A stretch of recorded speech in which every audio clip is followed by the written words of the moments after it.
Sanskrit e-PG पाठशालायाम् अहं सर्वेषां स्वागतं करोमि। मम नाम रमाकान्त पाण्डेयः।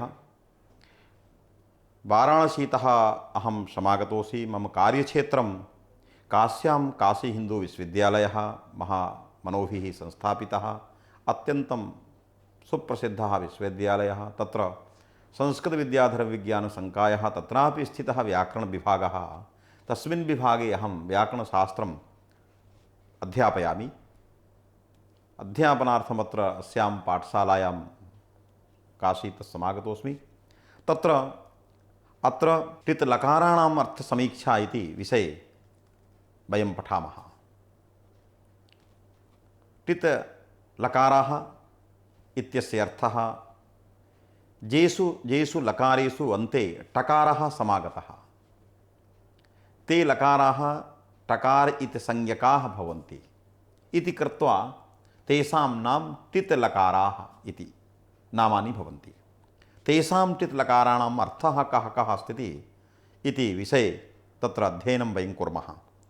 तत्र सर्वप्रथमम् एवं तत्र अध्येयं कियन्तः बिन्दवः अत्र अध्ययनयोग्याः सन्ति तर्हि किञ्च अस्माभिः प्रस्तावितं। तर्हि सर्वप्रथमं लकाराणां सामान्यपरिचयः कर्तव्यः। कियन्तः लकाराः सन्ति, तेषां सामान्यतया अर्थः कः अस्ति इति अत्र अध्ययने तावत् प्रस्तावितः। पुनः सामान्यकालस्य परिचयः, कालः कः भवति, व्याकरणे कालस्य किमपि लक्षणमागतं न वा इत्यत्रापि तत्र कालसामान्यस्य परिचयः अपि अस्माभिः व्याकरणदिशा कर्तव्यः। अस्मिन् बिन्दौ तावत् अध्ययनं करणीयं भवति। किञ्च लिट् लकारे उत्तमपुरुषे एकवचने पपाचिति व्यवस्था कथं भवति, अस्मिन्नपि बिन्दौ तत्र ध्यानं देयं। प्रस्तावितमस्ति अध्ययनं। किञ्च वर्तमानकाले वर्तमानत्वं किमस्ति इत्यपि विचारः अस्माभिः प्रस्तावितः। एवमेव यत्र क्रियायाः आरम्भः एव न भवति, अवयवशः क्रिया न भवति, अवयवः कर्तुं तावद् अशक्यत्वं क्रियायाः, तत्र वर्तमानत्वादि व्यवस्था कथं सम्भवति इत्यत्रापि विचारः। अनद्यतन अद्यतन भविष्यत् इत्यादि सर्वं तावत् अस्माभिः तत्र विचारः सङ्कल्पितः प्रस्तावितः। वर्तमाने परोक्षे भाविन्यर्थे विद्यादौ प्रार्थनादौ च क्रमाद् गेयाः लडादयः इति तावत् सर्वं प्रस्तावितं विद्यते इति। विशेषतः व्याकरणशास्त्रे इदम् अवश्यं ध्येयं यत् 10 लकाराः भवन्ति। अतएव दीक्षितः तिङन्तनिरूपणक्रमे प्रथमं प्रतिजानीते, तत्र आदौ 10 लकाराः प्रदर्श्यन्ते इति। तत्र 10 लकाराः सन्ति। लट्, लिट्, लुट्, लृट्, लोट्, लङ्, लिङ्, लृङ् एवं क्रमेण तत्र 10 लकाराः सन्ति। तेषु 10 लकारेषु 6 लकाराः टकार इति संज्ञकाः, यस्य अन्ते तावत् ट इति संज्ञकः टकारः समागतः। 6 लकाराः टकार इति संज्ञकाः। तत्र लट् लकारः, अयमपि लकारः टित् लकारः, अन्ते टकारः समागतः। किञ्च द्वितीयः लकारः लिट् लकारः, अयमपि टित् लकारः।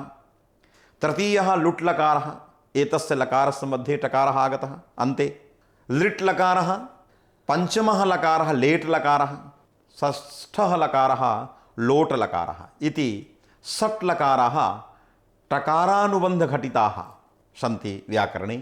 तदनन्तरम् अवशिष्टाः 4 लकाराः लङ् लकारः, लिङ् लकारः, लुङ् लकारः, लृङ् लकारश्च इति 4 लकाराः गकारानुबन्धघटिताः।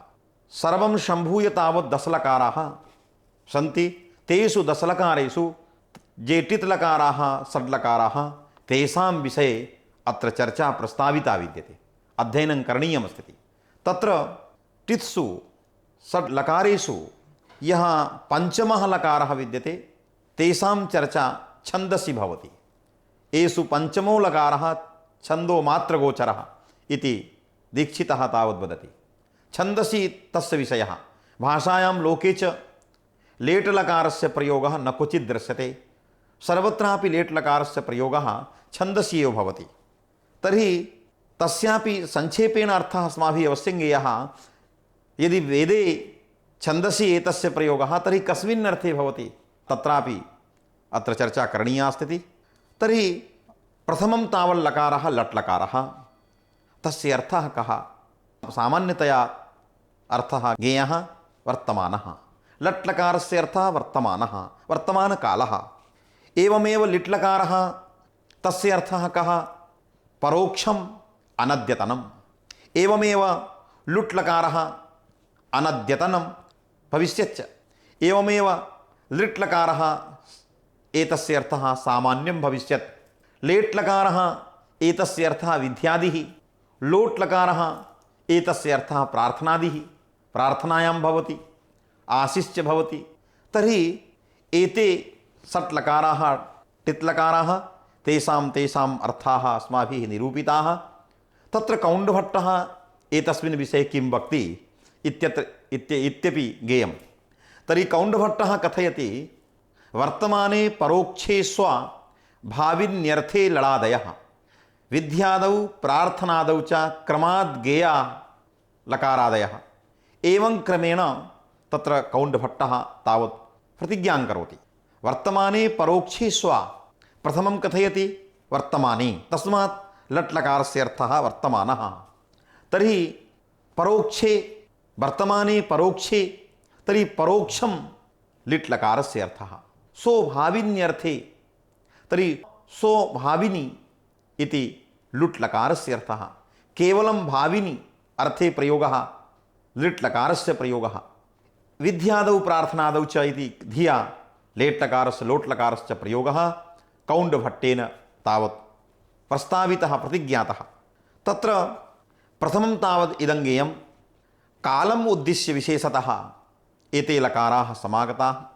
वर्तमानकालं, भविष्यत्कालं, भूतकालम् इत्यादि कालम् उद्दिश्य केचन लकाराः उपदिष्टाः। तर्हि प्रथमं वर्तमाने लट्लकारः आगतः, भविष्यति लकारः आगतः, भूते लकारः, अनद्यतने भूते च। किन्तु एतत् सर्वं यद् ज्ञेयं तस्मात् पूर्वं कालसामान्यस्यापि परिचयः कर्तव्यः। कालस्य स्वरूपं किमस्ति? तर्हि कालस्वरूपविषये व्याकरणे विशेषरूपेण किमपि न प्राप्तं भवति। कालस्य लक्षणं सामान्यं किमस्ति? यद्यपि तर्कसङ्ग्रहे अन्नंभट्टेन कालस्य सामान्यं लक्षणं तावत् तैः उक्तम्। अतीतादिव्यवहारहेतुः कालः। अतीतादिव्यवहारहेतुः अतीतः, वर्तमानः, भविष्यच्च। एतस्य लौकिकव्यवहारस्य यः हेतुः स एव कालः। तैः लोकं दृष्ट्वा इदं लक्षणं व्यरचि। अतीतः भूतः, भविष्यच्च इदं भविष्यत्, अयं घटः भाविनी, भविष्यते, भविष्यति आगमिष्यति इत्यादि व्यवहारः यः लोके तावत् दृग्गोचरी भवति, तादृशं व्यवहारं स्वीकृत्य अतीतादिव्यवहारहेतुः कालः इति लक्षणं तैः विरचितं। किन्तु व्याकरणे एतादृशं लक्षणं कालसामान्यस्य नैव आगतम्। अतएव काशिकायां वामनाचार्येण, आचार्य वामनेन व्याकरणलक्षणकरणप्रसङ्गे तैः उक्तं पाणिन उपज्ञं व्याकरणम् अकालिकं। पाणिन उपज्ञं व्याकरणम् इति अकालिकं तैः उक्तं। पाणिन उपज्ञम् अकालिकं व्याकरणम् इति वामनाचार्यस्य इयम् उक्तिः। वामनजयादित्यौ इति द्वौ तावद् आचार्यौ बभूवतुः। तर्हि वामनेन यद्युक्तं पाणिनुपज्ञम् अकालिकं व्याकरणं, तर्हि तस्य वामनोक्तस्य वाक्यस्य तात्पर्यं किमस्ति इति ज्ञेयं। तत्र उपज्ञम् इत्यत्र कर्मणि अङ् प्रत्ययः। उपज्ञायते असौ इति उपज्ञम्। उपज्ञायते यत् तत् उपज्ञम्। आतश्चोपसर्गे इति सूत्रेण उपपूर्वज्ञाधातोः कर्मणि अङ् प्रत्ययः अत्र जातः। तर्हि सामान्यः नियमः यद् ज्ञानार्थकधातु समभिव्यवहारे कर्म प्रत्यार्थः विषयता। तर्हि विषयत्वम् अङ् प्रत्ययस्य अर्थः। उपशब्दः आद्यर्थकः। ज्ञा इत्यस्य अर्थः ज्ञानं, कर्म प्रत्ययस्य अर्थः विषयत्वं। तर्हि आद्य ज्ञान विषयता इति उपज्ञम् इत्यस्य अर्थः। आद्यज्ञान विषयीभूतं व्याकरणम् उपज्ञं व्याकरणं। तर्हि पाणिनुपज्ञम् इत्यत्र पाणिनिः इति शब्दः आगतः। तर्हि तत्र उपज्ञ इत्यत्र अङ् प्रत्ययेन कर्मणः उक्तत्वात् कर्तुश्च अनुक्तत्वात् कर्तुकर्मणोः कृति इति सूत्रेण पाणिनेः इत्यत्र कर्तरि षष्ठी समागता। तदनन्तरं पाणिनेः उपज्ञं पाणिनुपज्ञम् इत्यत्र षष्ठी सूत्रेण समासः जातः। कृद्योगाया षष्ठी सा समस्यते एव, इयं षष्ठी कृद्योगा षष्ठी, तस्मात् समासः भविष्यत्येव। एतावता पाणिनेः उपज्ञं पाणिनुपज्ञं तद्व्याकरणं तच्चाकालिकं। तर्हि पाणिनेः उपज्ञम् इत्यत्र पाणिनिकर्तृकं कर्तृत्वं षष्ठ्यर्थः, यतोहि कर्तरि षष्ठी आगच्छति, तस्मात् षष्ठ्यर्थः तावत् कर्तृत्वं।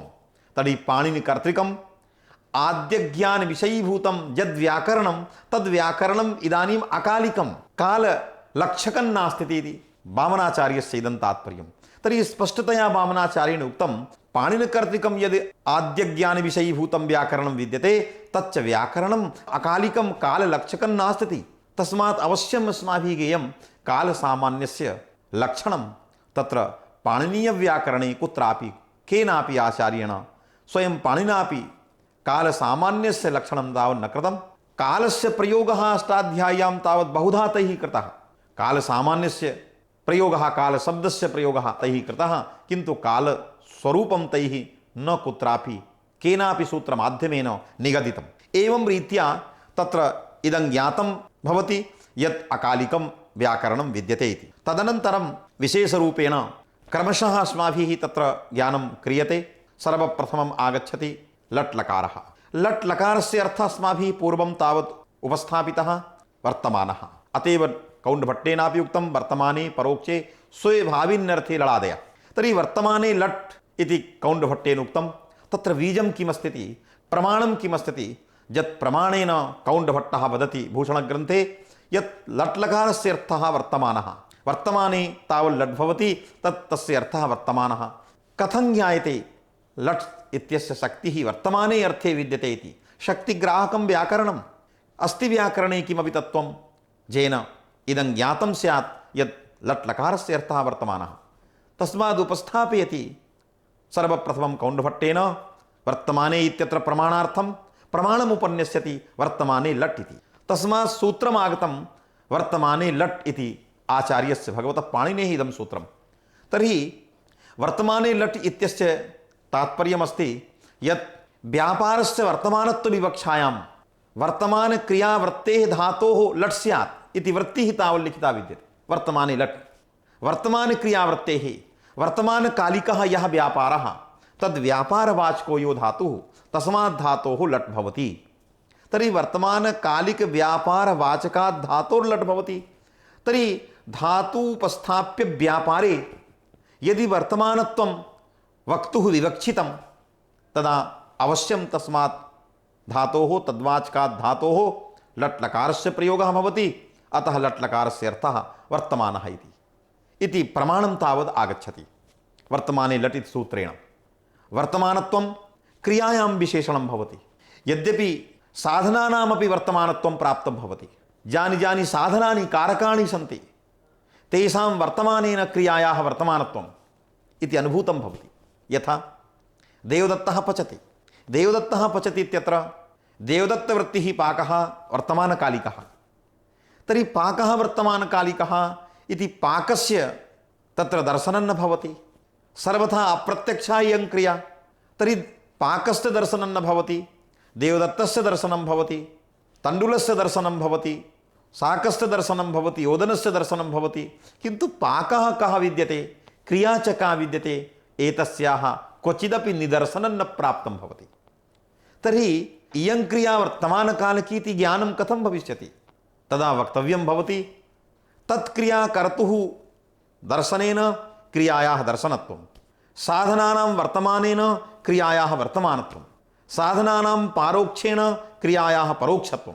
तर्हि साधनस्य वर्तमानत्वेन क्रियायाः वर्तमानत्वं तावत् अनुमितं भवति।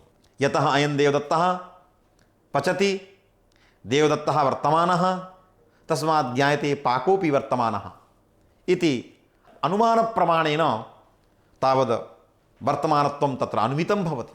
किन्तु एतादृशं वर्तमानत्वं साधने तावत् अन्वितं न भवति।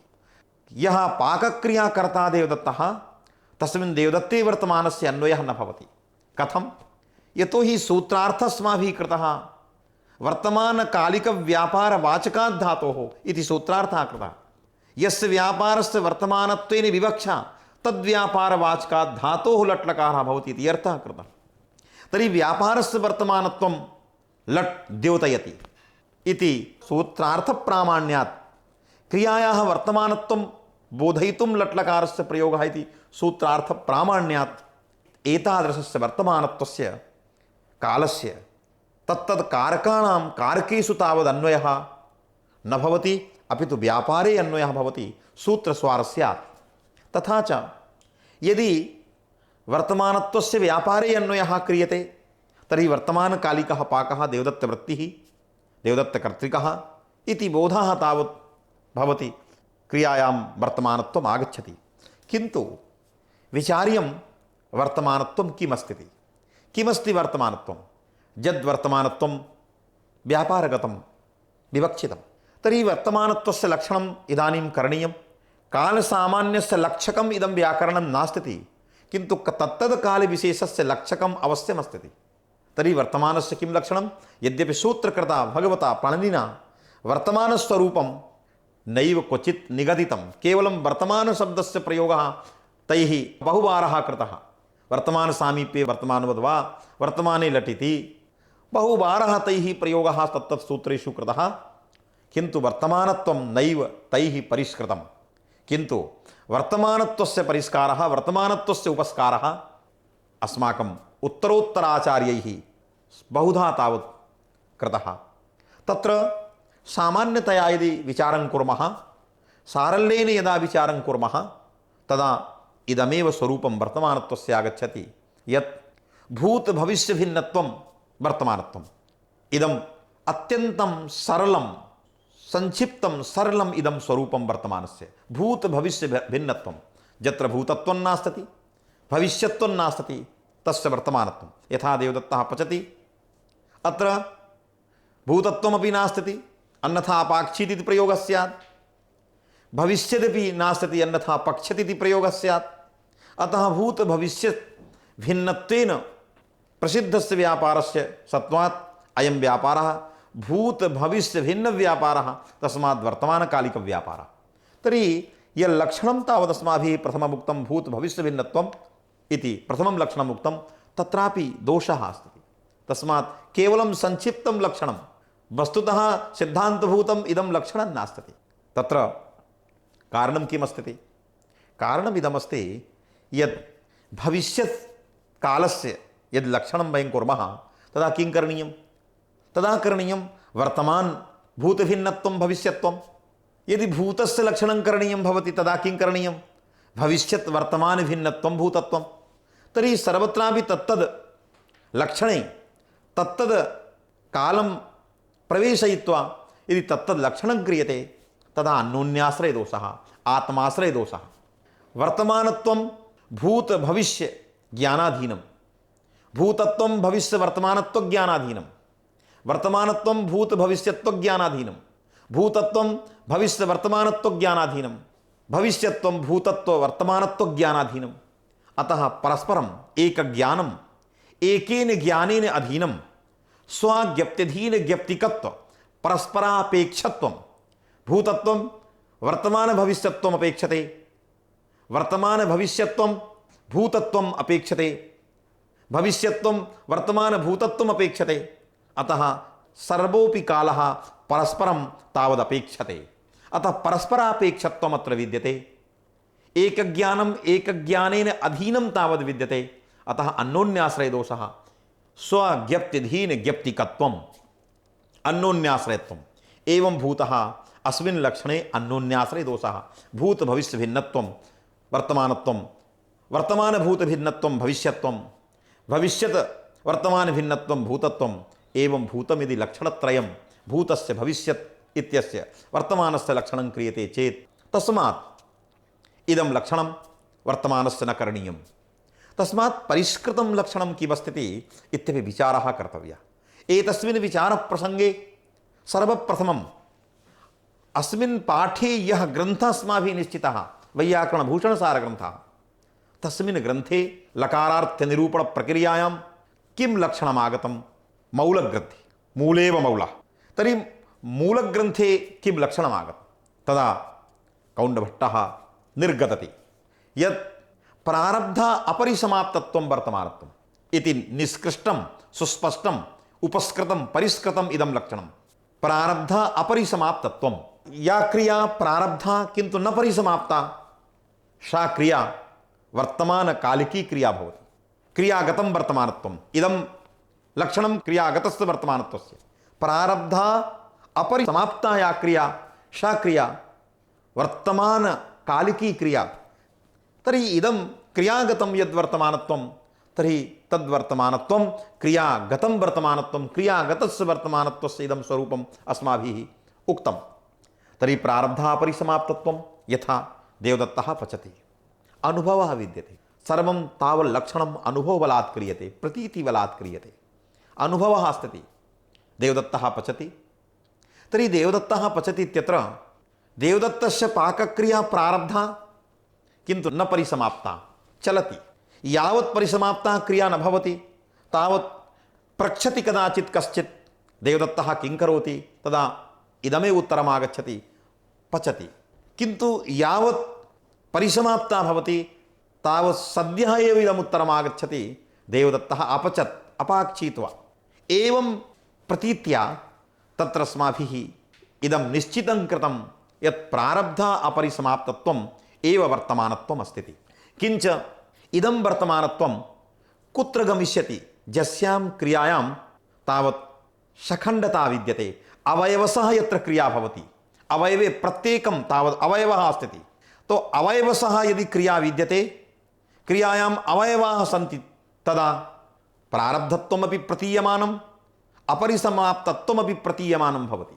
किन्तु यस्यां क्रियायाम् अवयवाः एव न सन्ति, क्रिया तावत् निरवयवाः, अखण्डा क्रिया तावद् विद्यते, तदा तस्यां क्रियायां प्रारब्धत्वम् अपरिसमाप्तत्वम् इदं लक्षणं कथं तावत् गमिष्यति इति प्रश्नः समुदेति। यथा आत्मा अस्ति, पर्वताः सन्ति। यदि पर्वताः सन्ति तर्हि न हि सत्तायाः क्वचित् आरम्भः अस्ति इति अस्धातोः अर्थः सत्ता, न हि सत्तायाः क्वचित् आरम्भः, न वा एतस्य क्वचित् समापनम्।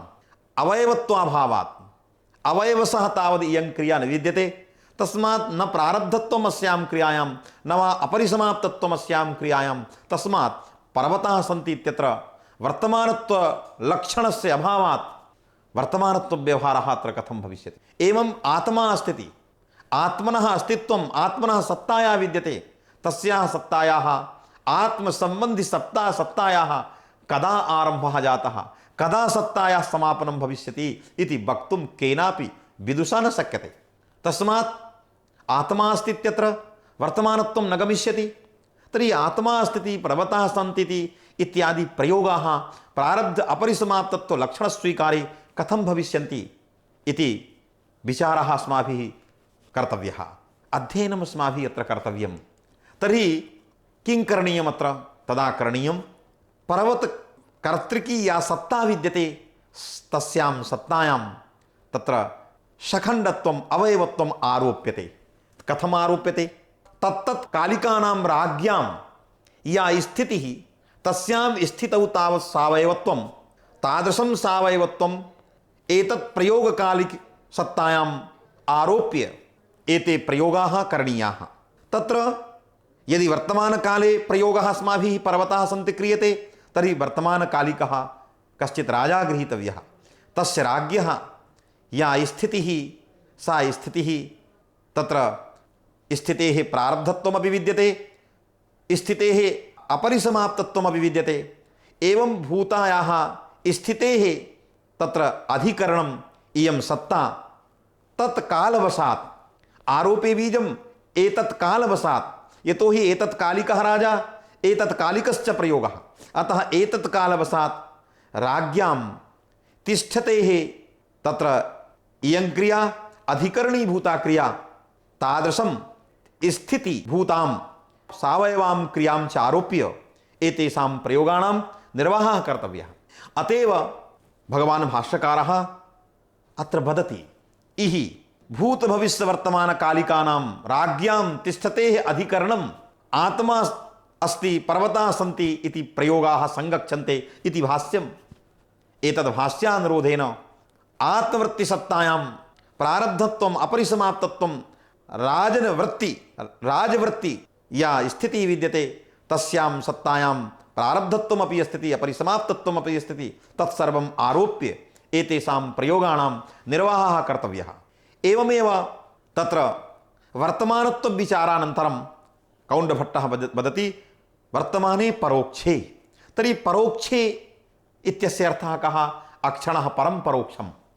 अक्षणः परं परोक्षम् इत्यत्र अक्षिपदेन न केवलं नेत्रं गृहीतव्यम् अपितु अक्षिपदेन इंद्रिय सामान्यस्य ग्रहणं भवति। नागेशः वदति अक्षपदेन अक्षणः परं परोक्षम् इत्यत्र अक्षिपदेन नेत्रविशेषस्य चक्षुरिन्द्रियस्य ग्रहणं न भवति अपितु इंद्रिय सामान्यस्य ग्रहणं भवति। इंद्रियातीतम् इंद्रियगोचरातीतं यद् भवति तत्सर्वं परोक्षं भवति। श्रोत्रेन्द्रियेण अगोचरीभूतं चक्षुरेन्द्रियेण वा चक्षुषा वा अगोचरीभूतम् अन्येन वा इंद्रियेण अगोचरीभूतं सर्वथा यत् तत् परोक्षं भवति इति व्यवहारः। अक्षणः परं परोक्षम् इति परोक्षे तावत् लिट् लकारस्य प्रयोगः तैः कौण्डभट्टेन व्यवस्थापितः। तत्र बीजं किमस्ति प्रमाणं किमस्ति तदा प्रमाणं तैः उपन्यस्तं सूत्रं परोक्षे लिट् इति सूत्रं। परोक्षे लिट् इत्यस्मिन् सूत्रे वृत्तिकारः वदति अनद्यतन परोक्षार्थवृत्तेः अनद्यतन परोक्षभूतवृत्तेः वृत्तिः यः व्यापारः तद्वाचकात् धातोः लिट् लकारस्य प्रयोगः।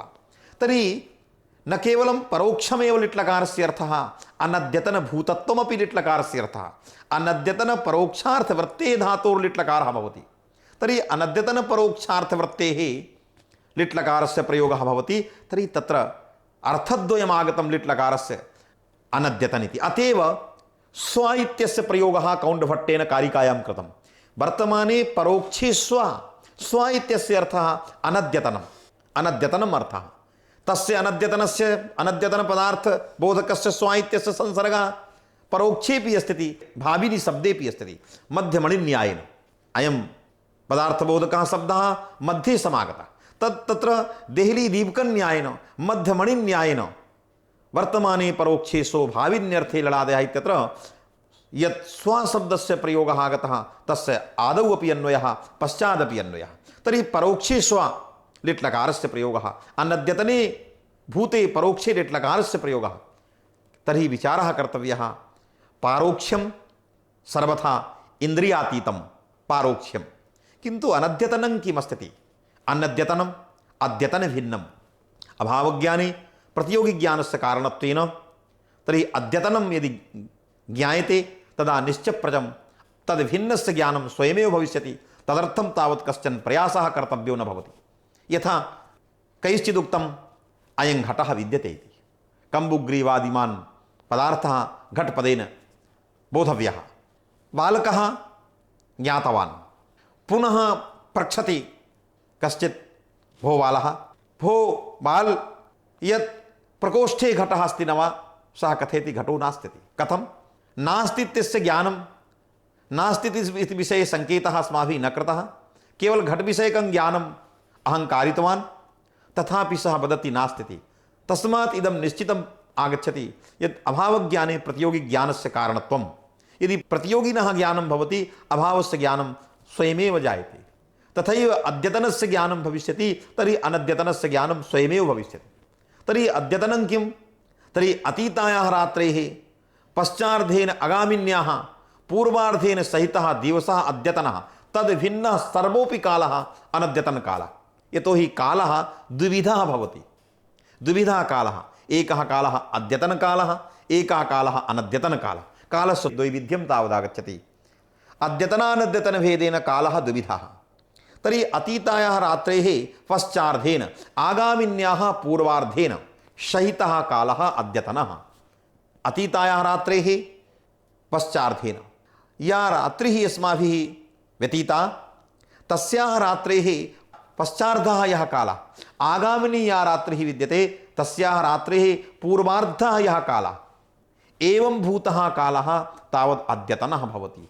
तर्हि अतीतायाः रात्रेः पश्चार्धेन भिन्नः यः कालः सः सर्वोऽपि कालः अनद्यतनभूतत्वेन विवक्षितः। यदि अनद्यतनभूतत्वेन विवक्षितः सः कालः परोक्षभूतः कालः तदा तत्र लिट्लकारस्य प्रयोगः। यदि तत्र पारोक्षं नास्ति भूतत्वेपि इन्द्रिय कदाचित् गोचरत्वं तदा तत्र लङ्लकारस्य प्रयोगः। एवं रीत्या तत्र अतीतायाः रात्रेः पश्चार्धेन यः कालः तस्मात् पूर्वं यः सर्वोऽपि कालः सः सर्वः कालः अनद्यतनभूतत्वेन विवक्षितः। एवम् आगामिन्याः रात्रेः यः पूर्वार्धः कालः तस्मात् कालात् आगमिष्यमाणः भविष्यमाणः यावान् कालः सः सर्वोऽपि कालः तत्र अनद्यतन भविष्यत् पदेन गृहीतव्यो भवति। तर्हि अनद्यतन भविष्यत् अनद्यतनं भूतम् अद्यतनश्चैति। एवं रीत्या तत्र अनद्यतन भूतत्वमपि आगतं पारोक्ष्यमपि आगतं। तर्हि द्विविधं तावद् विशेषणं भवति। कथं भूते पारोक्षे लिट्लकारस्य प्रयोगः, अनद्यतन भूत पारोक्षे लिट्लकारस्य प्रयोगः। तर्हि अनद्यतन भूत पारोक्षे यदि लिट्लकारस्य प्रयोगः तदा पपाच पेचतुः पेचुः इत्यादि रूपाणि सिद्ध्यन्ति। बभूव बभूतुः बभूः इति रूपाणि सिद्ध्यन्ति। किन्तु उत्तम पुरुषे प्रयोग व्यवस्था करणीया भवति। यथा कश्चित् वदति अहं पपाच, तर्हि अहं पपाच इति प्रयोगस्य व्यवस्था कथं भविष्यति? यतोहि कर्ता अहमपदबोध्यः यः विद्यते सः स्वयमेव स्वकीयं पाकं पश्यति। स तु पाकः इन्द्रियगोचरः। तर्हि इन्द्रियगोचरीभूतः पाकः यः विद्यते सः पाकः अनद्यतनभूतः भवतु, किन्तु परोक्षः न विद्यते। तर्हि परोक्षस्य असम्भवात् तर्हि अयं पपाचिति प्रयोगः कथं भविष्यति? सिद्धस्य गतिः चिन्तनीया। सुप्तोऽहं किल बिललाप बहु सुस्वाप इत्यादि यत् प्रयोगाः तत्र चिन्तनीयाः सन्ति। एवञ्च तत्र व्यातेने किरणावलीम् उदयनः, तर्हि स्वयमेव किरणावलीम् उदयनः व्यातेने इत्यत्र उदयनः तावत् उत्तम परोक्षस्य प्रयोगं करोति व्यातेने इति। विस्तारभूतां क्रियां स्वयमेव पश्यति करोति, तत्र पारोक्षं नास्ति। पारोक्ष्याभावेपि व्यातेने शब्दस्य प्रयोगः, व्यातेने उत्तमपुरुषस्य प्रयोगः तत्र क्रियते उदयनेन।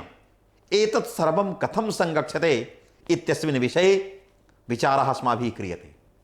तत्र स्वस्यापि क्रियायाः कर्ता कदाचित् पारोक्षं न करोति व्यासंगादिना। यदि पाकः क्रियते अस्माभिः किन्तु कश्चन मनसि व्यासंगः आगतः, यदि व्यासंगः आगतः तर्हि पाकः भवति। यथा कश्चित् यानं चालयति, मनसि किमपि चिन्तयति, कथं तावत् तद्दूरं गच्छति स्वयमेव न जानाति। स्वकीयस्याः क्रियायाः अपि स्वयमेव सः न पश्यति।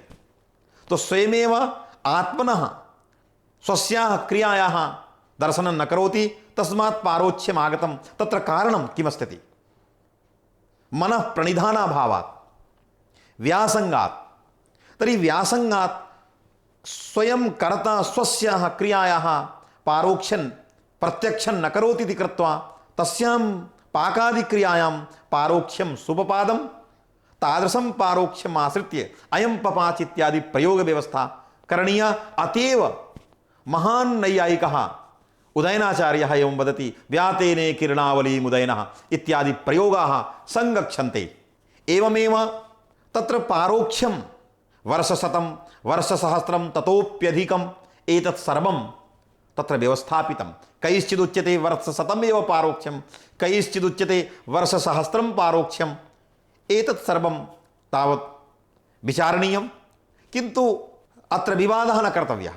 वर्षशतं वा स्यात् वर्षसहस्रं वा स्यात्, यदि इन्द्रियातीतं इन्द्रिय अगोचरीभूतं यत्किमपि भवति कालविशेषतत्त्वं कालतत्त्वं तत्सर्वमपि पारोक्षपदेन गृहीतव्यम् इति अस्माकं सिद्धान्तः। एवमेव लिट् लकारस्य अनन्तरं तत्र लुट् लकारस्यापि प्रयोगः भवति।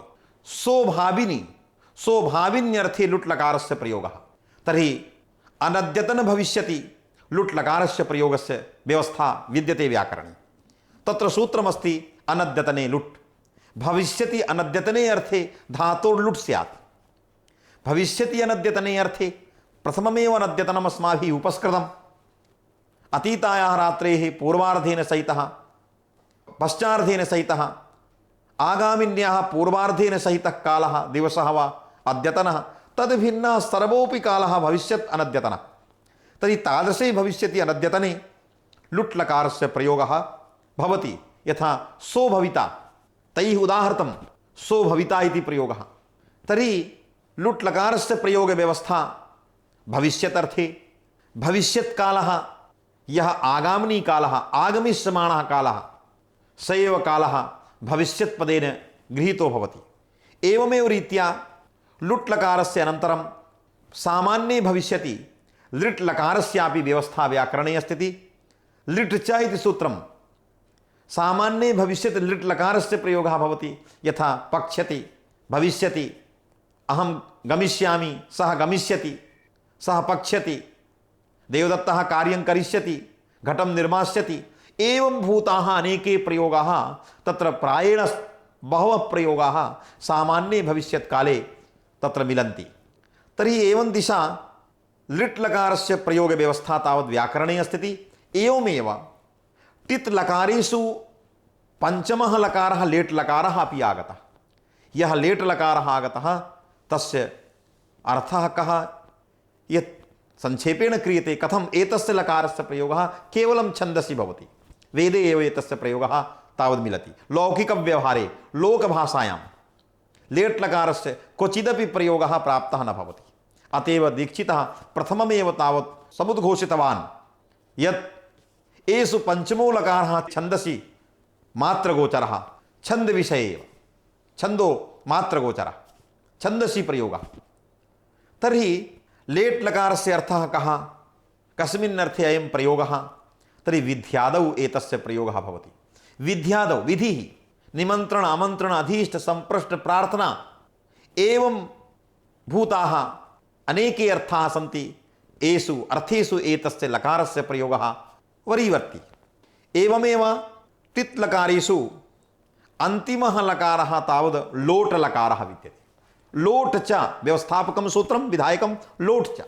तर्हि विध्यादौ प्रार्थनादौ लोट् भवति। विध्यादौ प्रार्थनादौ च क्रमाद् गेयाः इति कौण्डभट्टः वदति। तर्हि लोट् लकारस्य प्रयोगः अपि प्रार्थनायां भवति, विध्यादौ भवति। आशिषि, आशिषि लिङ्लोटौ, लिङ्लकारस्य लोट् लकारस्य आशिषि प्रयोगः।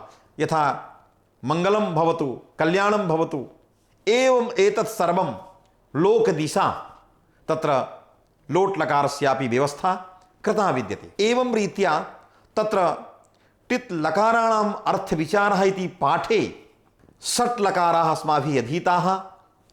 क्रमेण लट् लकारः प्रथमं, द्वितीयक्रमे लिट् लकारः, तृतीयक्रमे लुट् लकारः, चतुर्थक्रमे लिट् लकारः, पञ्चमः लेट् लकारः, षष्ठ लकारः तावत् लोट् लकारः इति एते षट् लकाराः टित् लकाराः सन्ति। तेषां सर्वेषां टित् लकाराणाम् अर्थनिरूपणं तत्र अस्मिन् पाठे अस्माभिः कृतः, श्रुतः, अभ्यसितः, अधीतश्च। एवं कृत्वा अत्र विरमामि। धन्यवादाः।